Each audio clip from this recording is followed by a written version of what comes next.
The mover of this motion will have 10 minutes. Thĩinĩ wa cikaro cia mbunge ya bũrũri kĩroko kĩa ũmũthĩ, ambunge marokire gũtabania gĩikaro kĩa mwanya nĩguo gũcakaya na kũririkana ũrĩa warĩ Prime Minister na mũtongoria wa kĩama kĩa ODM Raila Odinga, gĩikaro kĩrĩa gĩtongoririo nĩ Speaker wa mbunge ya bũrũri Moses Wetangula. On of his selfless service and immense contribution to the Republic, I once again request that we all rise and observe a moment of silence in memory of the late Raila Odinga, the enigma of Kenyan politics, a visionary leader and a true son of our land.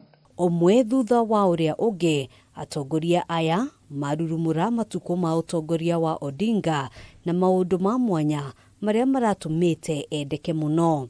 Haya!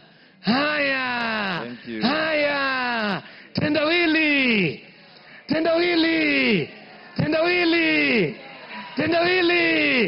Tunasema hiyo mambo yote iko sawa, hata kama Raila ameondoka, rais baba ataishi milele, iko sawa. Omwe wa atongoria aya auma na njĩra ya mwanya ya kũririkana ũtongoria wa Odinga, aingĩ magĩtarĩria ũrĩa anamanyita guoko makĩingĩra thĩinĩ wa ũteti. It was a shock to all of us yesterday when we got this news that Baba was no more. It left most of us wondering, what next? Where next? Africa has lost an enigma.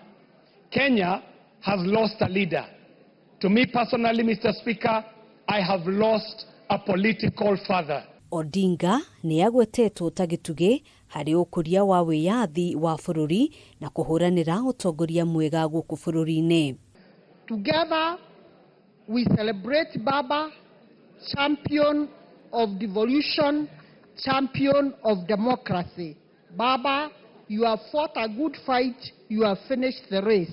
A leader who truly stood for democracy, a leader who wholeheartedly loved the people of Kenya, a leader who truly believed that the sole purpose of acquiring power is to improve the lives of the people. Oho, makĩgweta atĩ ararĩ mũndũ ũrendete gũthingatithia thayũ, makĩririkana itemi rĩake harĩ kũhoreria ũrugarĩ wa kĩũteti rĩrĩa rĩothe bũrũri woya mwerekera ũtagĩrĩire. What Raila has been able to do for this country in very difficult times, Honorable Speaker. We remember him for liberating this country when no one could dare speak to the government,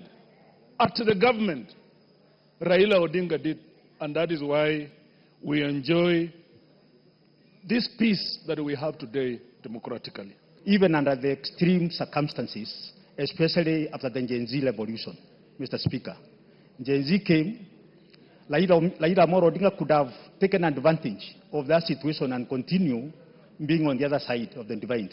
But he decided to have an handshake with His Excellency the President William Ruto, and the country has been able to stabilize. Odinga arahurukire rũcinĩ rwa mũthenya wa ira akĩrigitwo bũrũri-inĩ wa India, kũrĩa mwĩrĩ wake ũcokirio gũkũ bũrũri-inĩ kĩroko kĩa ũmũthĩ mbere ya igongona rĩa mathiko rĩrĩa rĩgatabanio mũciĩ gwake kaunti-inĩ ya Siaya. Handũ-inĩ ha Kameme TV, njĩtagwo Ngina wa Wadiro.